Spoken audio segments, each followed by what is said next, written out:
From the Studios of Books in Motion, this is Beth Richmond, reading Bone Dry by Bette Golden Lamb and J.J. Lamb.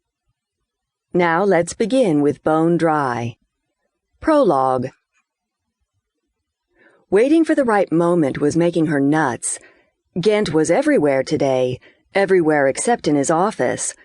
Twice she'd tried to get to the cold storage units, but each time the lab chief had been roaming the work area. Did he know? Was he watching her?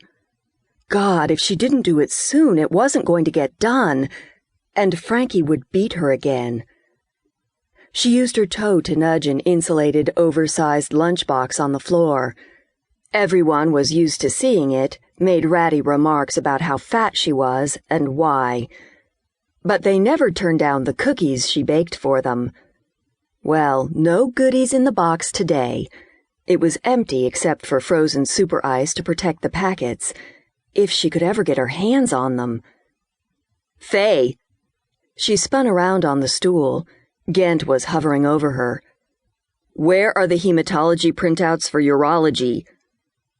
Just a sec, she said. I don't know where the hell your head is, Faye, but it sure hasn't been here. Sorry. It was the second time she'd been yelled at this morning, and it still wasn't noon. If she didn't get to the packet soon, she'd what? A few minutes later, the ER called for 10 units of plasma. Some kid had been shot, and he was bleeding like a stuck pig. Suddenly, the room was a frenzy of working technicians, Ghent in the middle of everything.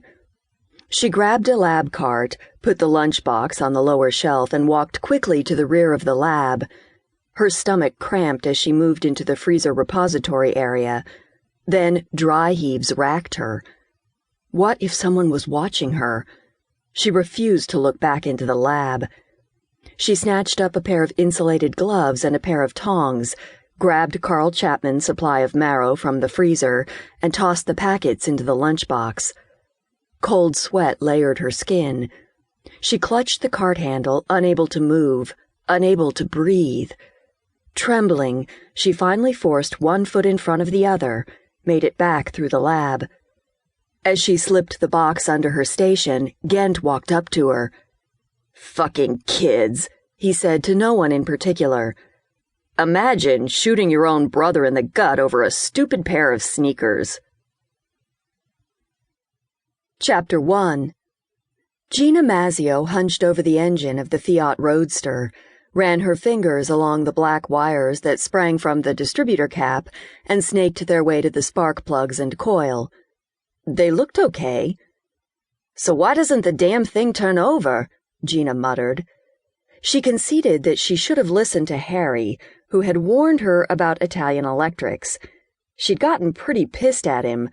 Boyfriend or no boyfriend, that was going too far. She was Italian, and she didn't like either his attitude or his comments. Maybe she'd even bought the damn car just to show him she knew what she was doing. So much for that. A glance at her watch made her edgy. She'd be late for the morning report if she couldn't fix this mess, and soon.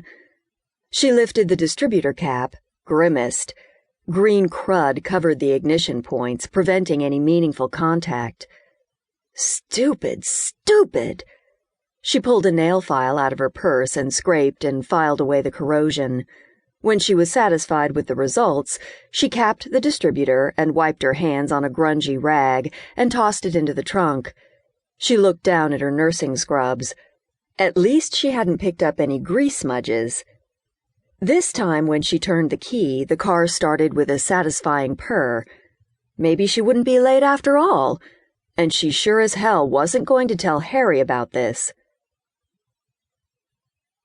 Following the morning report, Gina escorted a group of volunteers around the oncology unit, fielding their questions about bone marrow and autologous infusion.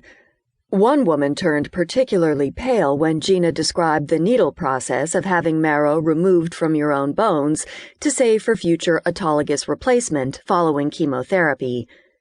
After that, most of them couldn't wait to get off the unit, the specter of mortality chasing them to the safety of their cars. She couldn't blame them. She felt the same way.